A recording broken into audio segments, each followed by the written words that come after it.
As far as birthday is concerned,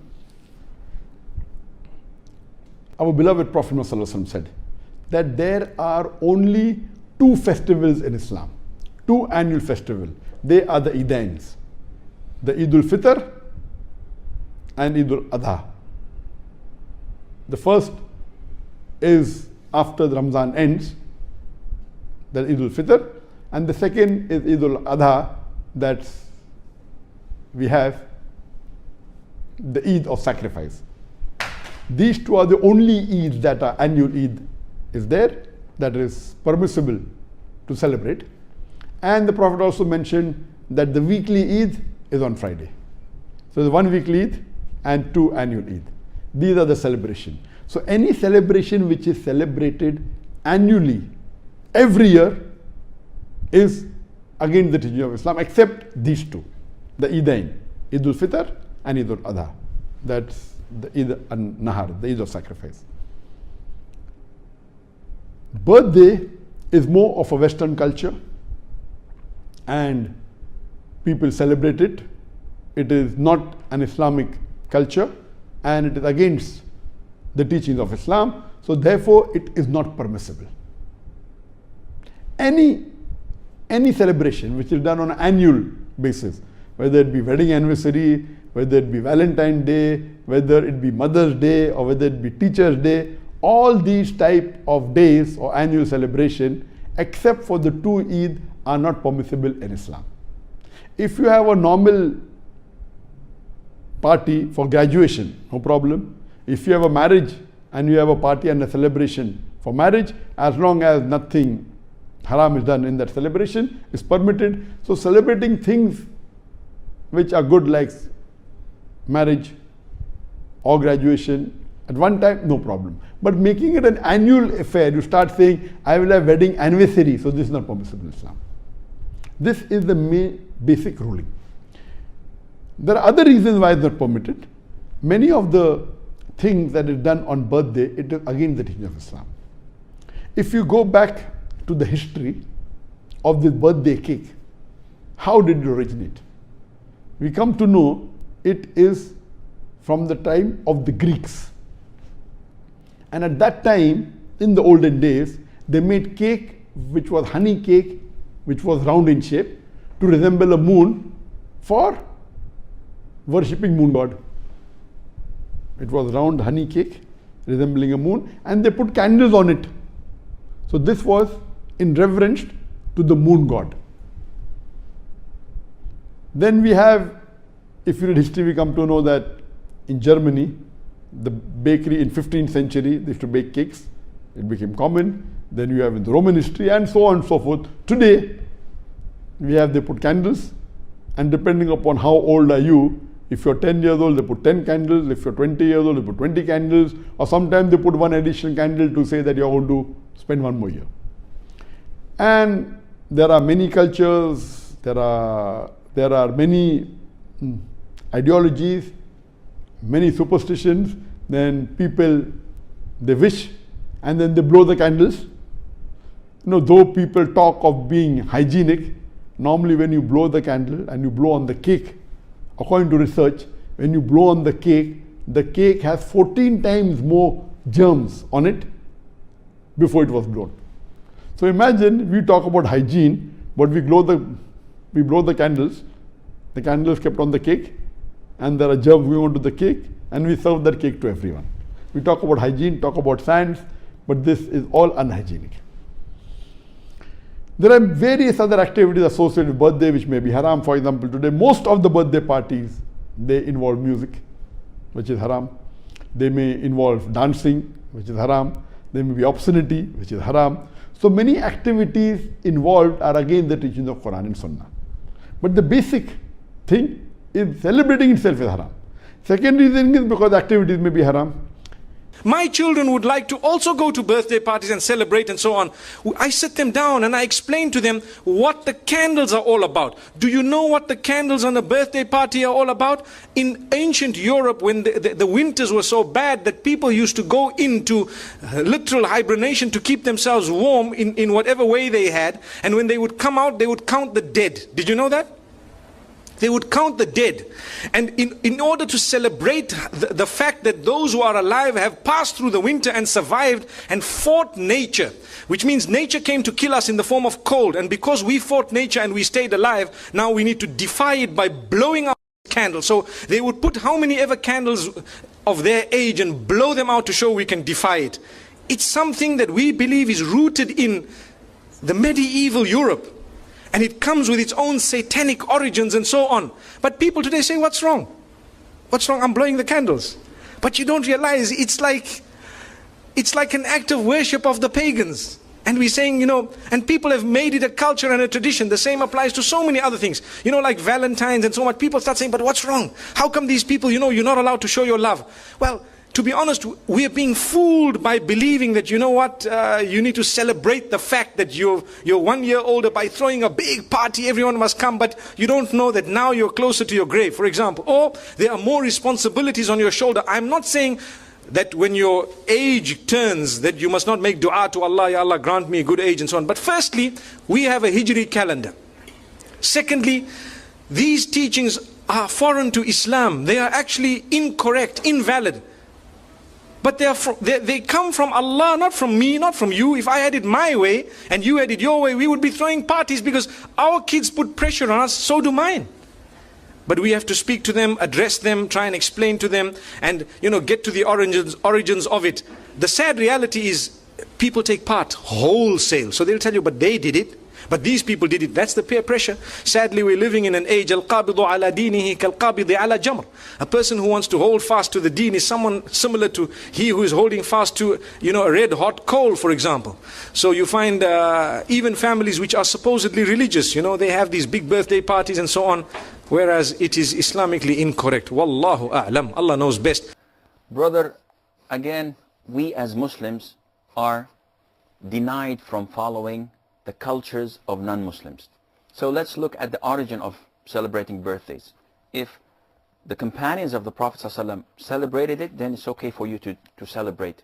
But if they didn't, and unfortunately this is the case, then it's forbidden for us to imitate the non-Muslims in carrying these celebrations into our own life. Muslims have their identity.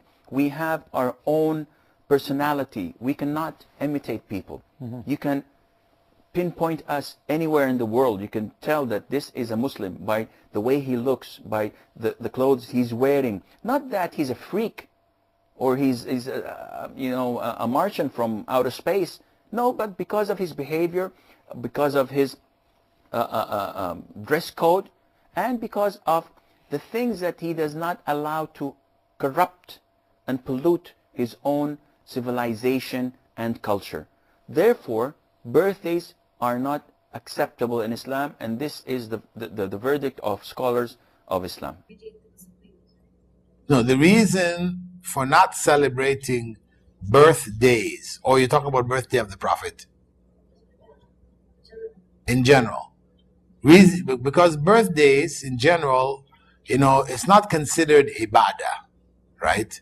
So in the case of Prophet Muhammad ﷺ, it becomes ibadah, and that's why it's not acceptable.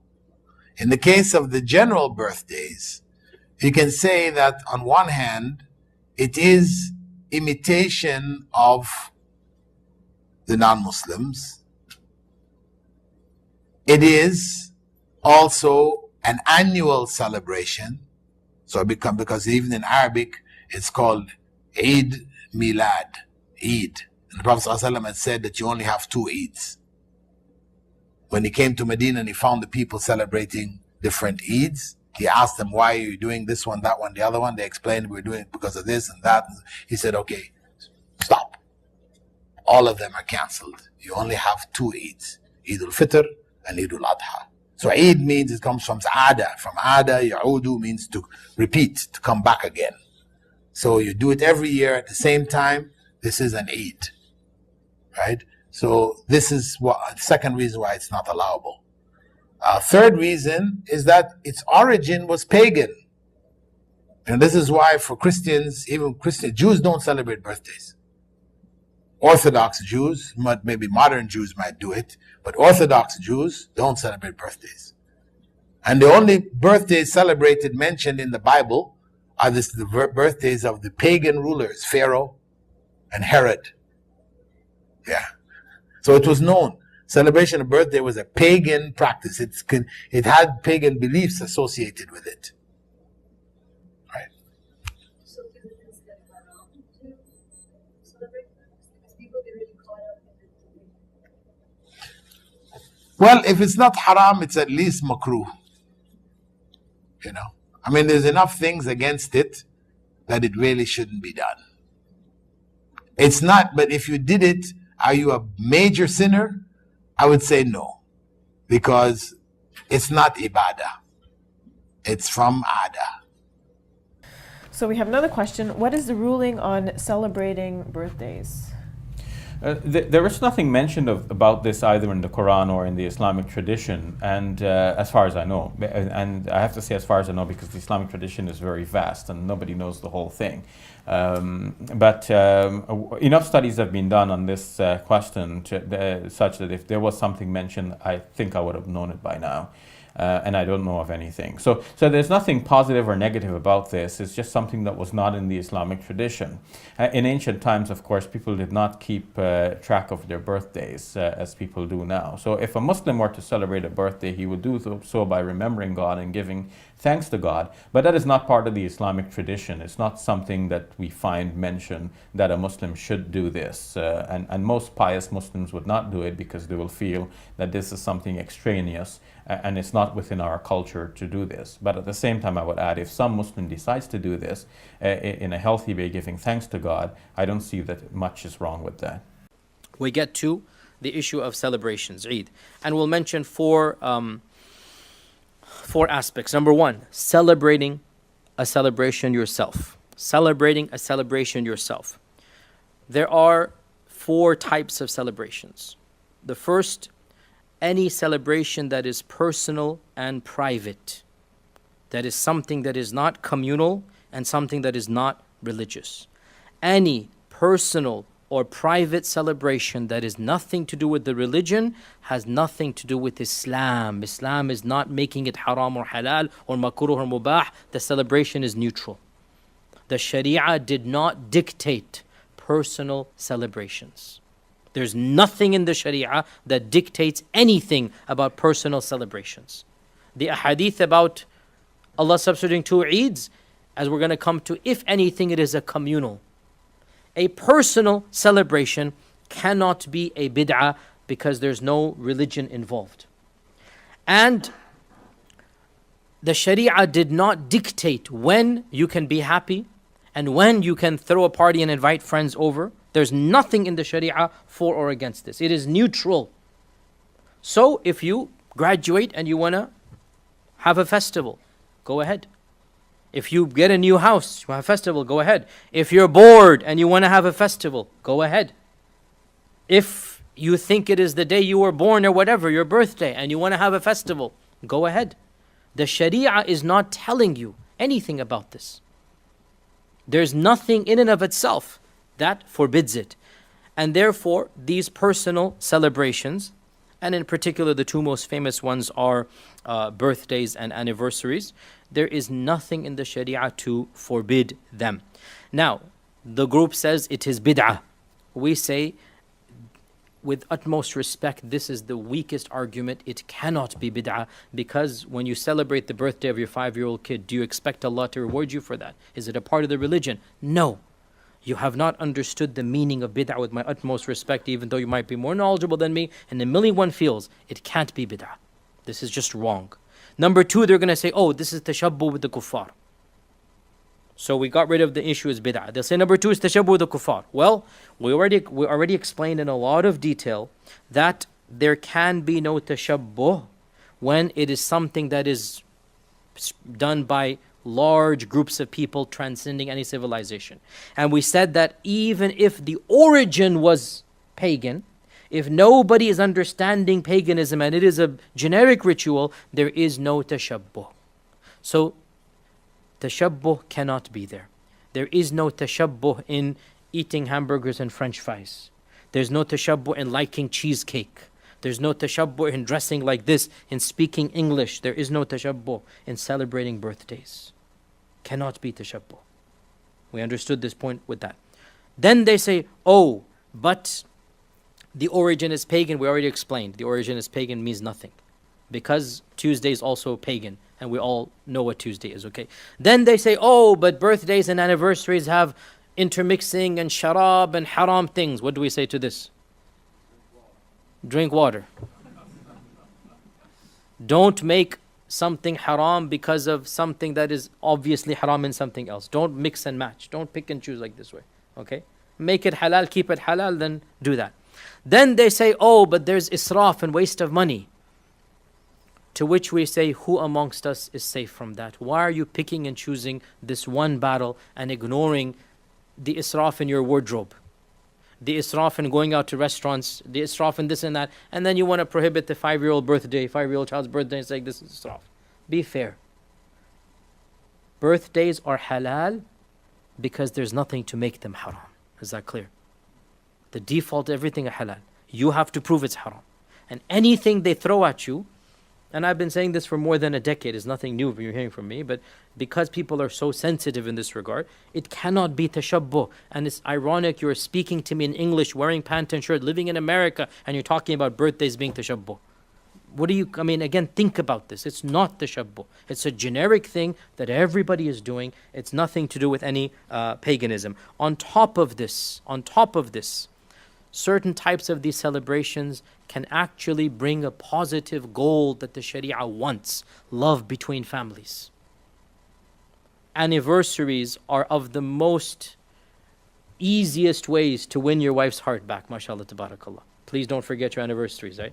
I say it is sunnah, meaning not sunnah like, sunnah here meaning the goals of the Sharia sunnah, not the Prophet sunnah, obviously. It is of the goals of the Sharia to celebrate your anniversary. Quote me on that, no problem. It is of the goals of the Sharia to celebrate your anniversary. Why not? Of the goals of the Sharia to bring love between a couple. And Allah created women that way. They love these dates. Us, we don't even think about the dates. That's the problem, right?